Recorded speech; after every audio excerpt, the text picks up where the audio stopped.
Hello, I am Apurva Ghorpade and today I am presenting Bhagavad Gita, पंचदशोध्याय.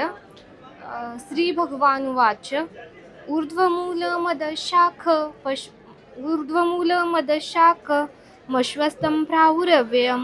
छन्दांसि यस्य पर्णानि यस्तं वेद स वेदवित्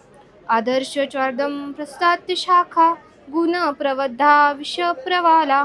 अदश्यमूलानुसन्ततानि कर्मानुबन्धीनि मनुष्यलोके न रूपमस्येन हतोपलब्धे नान्तो न चादिन्न च सम्प्रतिष्ठा अश्वत्थमेनं सुविरूढमूल गच्छन्ति मूढा पदयं तत् न तत् भासते सूर्यो न शङ्को न पावकं यद्गत्वा निवर्तन्ते तद्धाम परमम ममेवंशो जीवलोके जीवभूत सनातन मनःषष्ठानि इन्द्रियाणि प्रकृतिस्थानकर्षते शरीरम्यज्ञाप्ते यच्चाप्युत्क्रामतीश्वर बृहद्वैतानि संयाति वायुर्गन्धानि वाशयत् श्रोत्रं चक्षुस्पर्शनं च रसनं घ्राणमेव च अधिष्ठाय मनश्याय विषयानुपसेवते उत्क्रामन्तं स्थितं वापि भुञ्जानं वा गुणावितं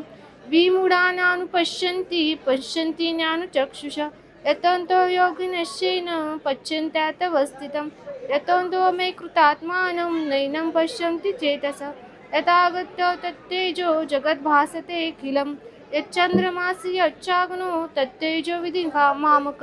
गामाविश्य च भूतानि धारमयोऽहमोजसा पुष्णामि चौषधी सर्वा सोमो भूत्वा रसात्मकम् अहं वैष्णवो भूत्वा प्राणिना देहमाश्रित पानापानसमायुक्त पञ्चान्वे चतुर्विधं सर्वस्य चाहं हृदये सनिष्ठो मतस्मृतिज्ञानमुपोहनं च वेदे च सर्वे रमेव वेदो वेदान्तकृदेव देवदेव चाहं